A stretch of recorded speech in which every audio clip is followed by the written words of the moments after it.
Hi, welcome back. Thanks for returning for the next segment of the episode I'm calling For the Love of Money. And by the way, I had to fight a strong temptation to call it something else. I'm going to tell you what my runner-up was, and I wonder if you get the reference.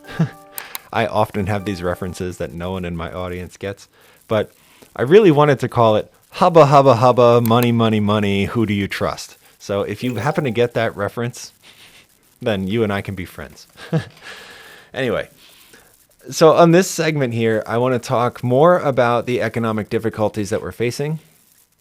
But specifically, I want to talk about this phenomenon of inflation. I mentioned it a little bit in the last segment. But inflation is kind of like a cancer. It's not just a monetary problem. It destroys everything. It like poison, it just kind of infiltrates every area of life and destroys it. So what is inflation? Well, at its basic, inflation is just the phenomenon where the things that you bought for a certain amount of money a year ago cost more money now.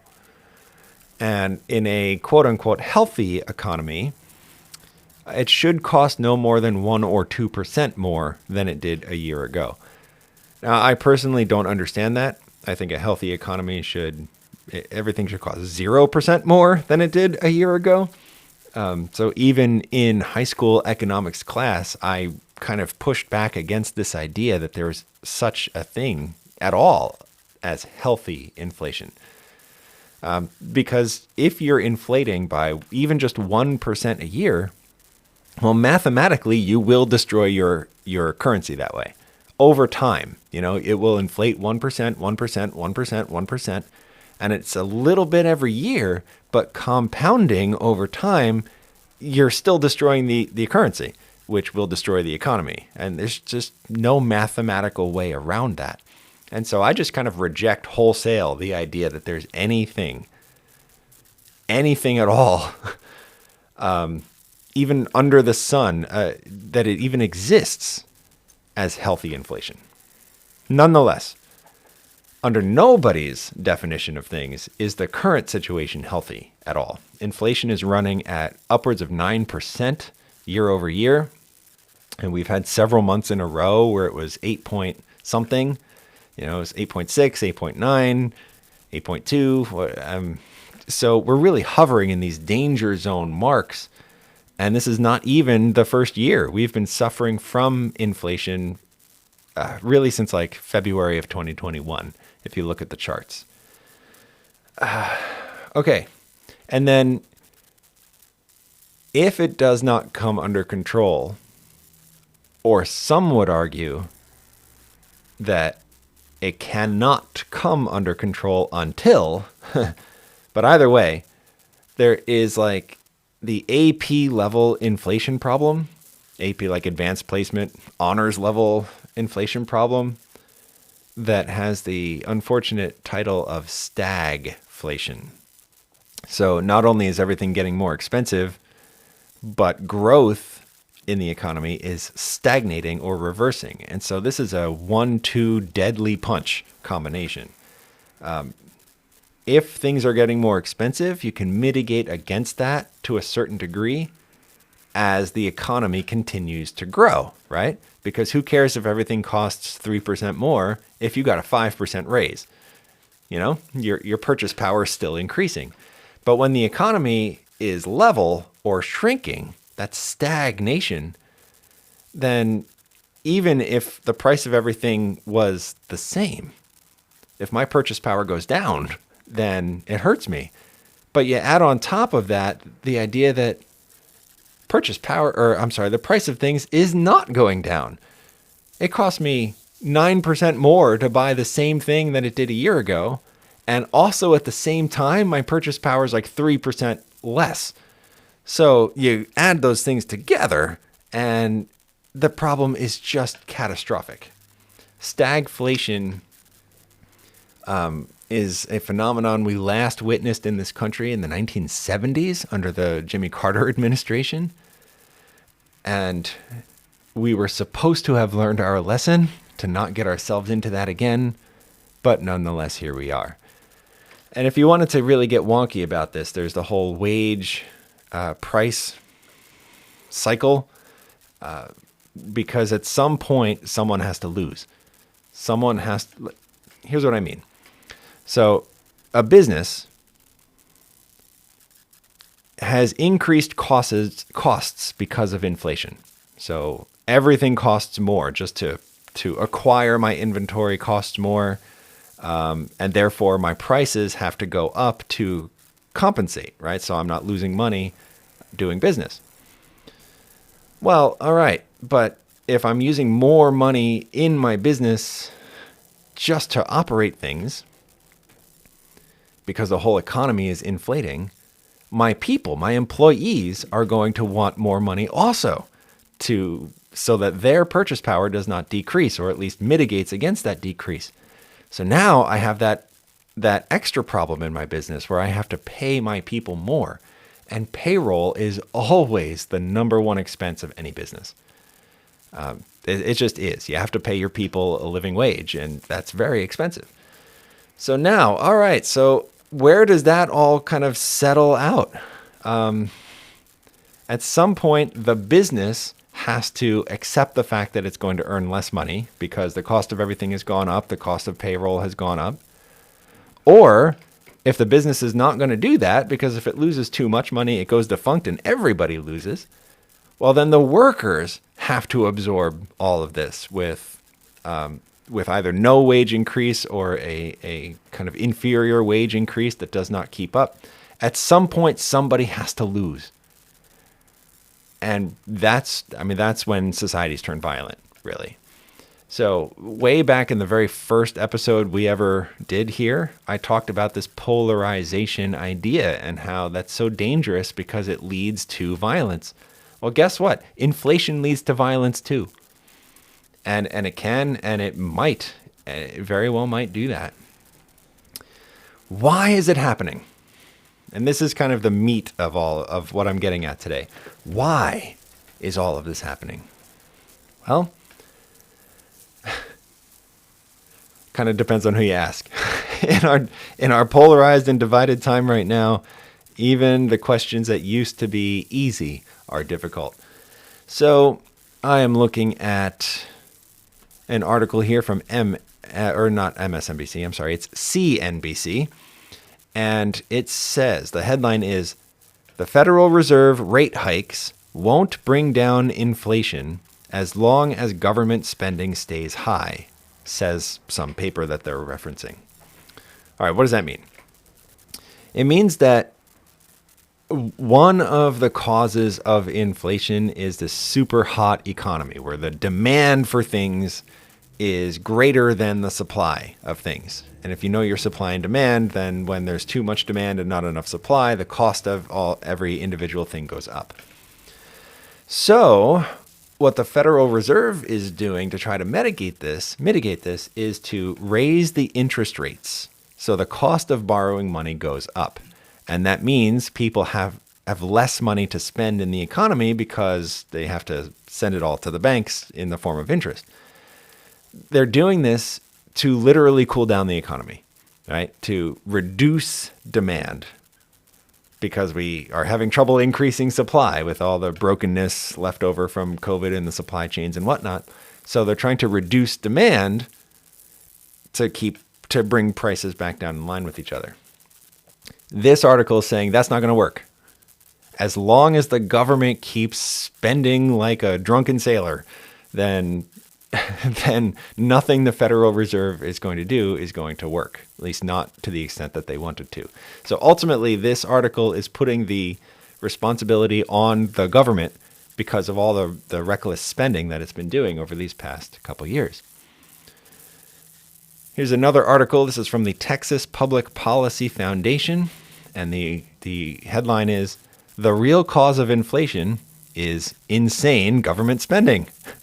This is from February of this year, so it's a few months old, but the problem hasn't really subsided. And so from the article itself, the body of the article, talking about the problem of inflation. It says a little over a year ago, and in the years before, and so because it's February of 22, a little over a year ago is talking about the beginning of the Biden administration or the end of the Trump administration, that kind of time period of transition. A little over a year ago, and in the years before the COVID-19 pandemic, most prices were relatively stable. But more recently, general price inflation is at a 40-year high. How did that happen?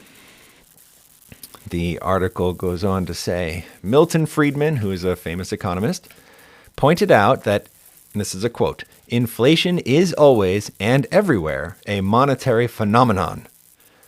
And that's the end of the quote. The article goes on to say, the seemingly force majeure is actually a man-made problem caused by the Federal Reserve creating too much money. These principles of money and inflation aren't new. Why is demand so high?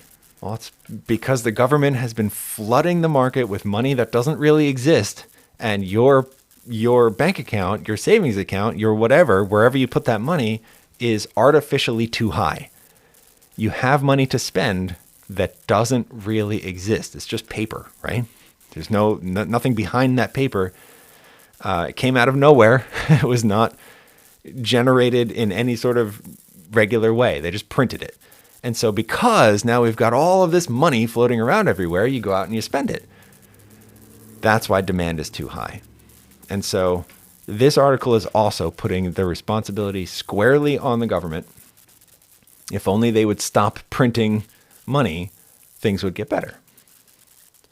But the reason I'm going through this is because I'm also looking at an article from Forbes. Now, Forbes positions itself as like a financial publication. It's all about business. It's all about money. This is where you go to get your money information. This article is titled as a question, does government spending cause inflation? ? The key takeaways, the summary at the beginning of the article, there's 4 bullet points, and only one of them even mentions government spending at all. And that bullet point says, other economists believe the debate is more nuanced. In other words, it's about when and where the government spends. So, long story short, this article uses tons and tons and tons of words to put the problem everywhere except at the feet of the government. Isn't that amazing? It even goes so far as to say, later on down in the article, in particular, one study by the St. Louis Federal Reserve found that government spending has little to no impact on inflation. In fact, a 10% increase in government spending may lead to a 0.08% decline in inflation. Now, math is pretty easy for me. I've never really struggled with math. If you've struggled with math, then maybe you just want to take my word for it in this moment. Math is straightforward. Supply and demand is all just math. Too much money equals too much demand equals too high prices. It's not rocket science. If you need tons and tons and tons and tons and tons of words to explain away an otherwise simple concept, chances are your tons of words are lying to you. And so I don't think this Forbes article does anybody a service. It seems to really just be trying to get you to not blame the government. I wonder if maybe it has some sort of political affiliation. Maybe, just maybe, it knows what side it wants to win these elections and is trying to make sure that you blame everyone except the group that the actual mathematics blames, right? The government and all of its spending. So, even inflation is politicized. You can't get away from all of this politicization in our modern world right now. You just can't do it. It's everywhere, and that muddies up otherwise simple concepts. what does it mean spiritually? Well, we went to Revelation 13 in our last segment, and we're going to go there again to look at a couple more principles that we're gaining out of this problem. Revelation 13 and verse 12. Still talking about the United States of America. It's in that section that we have identified as talking about the USA. And verse 12 says, he, meaning the United States government, it's depicted as a beast here in the prophecy. He exercises all of the authority of the first beast in his presence and causes the earth and those who dwell in it to blah, blah, blah, blah, blah. It goes on from there. Do you remember, if you've been watching our segments so far, at the beginning of this, and I don't mean segments, I mean episodes. So a previous episode, we looked at the beginning part of Revelation 13. It's a 7-headed beast that comes up out of the sea. That is not the United States. That's somebody else. My point here by reading verse 12, he, the United States, exercises all of the authority of this first beast, someone else. Well, why would we do that? If we are exercising somebody else's authority, well, then maybe we don't have authority of our own to exercise. And I think that, I've been American my whole life. My family tree goes back 400 years to the Mayflower. Americans are exceptional. America is exceptional. Now, I know that in our modern language, we tend to define that word as like super great and awesome, but really it just means it's an exception to everything else. So everyone else uses the metric system. We use the good old-fashioned imperial British system, right, of measurements. And we are an exception to the way that the rest of the world does things. At least we always have been. So something must change. Something must have changed. If now this country, this exceptional country, is exercising somebody else's authority instead of its own. And the only way that can happen is if we are weakened to such a degree that we have no choice, right? The only authority available to exercise is somebody else's. If we jump down to verse 15, we see that same idea again, kind of. It says, he, the United States, was granted power to give breath to the image of the beast, the first one with 7 heads, and then on and on and on. So even there, we don't have the power in and of ourselves. We're granted the power from somewhere else to give breath to give life to affirm and empower this other entity, the 7-headed beast that comes from the sea. So what we're seeing is that in order for the United States to devolve into the condition that God prophesied it would be before Jesus returns, there has to be a weakening of its power. It has to change its form somehow and become less exceptional, less powerful, less wealthy, so that now we have to come in line with, in league with someone else. And I guarantee you the end result of that will not be good. So that's it for this segment. So you want to make sure you hit your notification bell or your subscribe button, whatever it is, because we're really just getting started. We have several more segments on this topic left to go. And I hope you're realizing this is not just academics. This is hitting you in your wallet. It's hitting your family at the dinner table. And ultimately, it's going to hit all of us in our eternal lives, for the good or for the bad. But it's a big deal. It's a big day coming. So let's be ready. Hit your notifications. Let's get prayed up, and I will see you back in our next segment. May God bless you.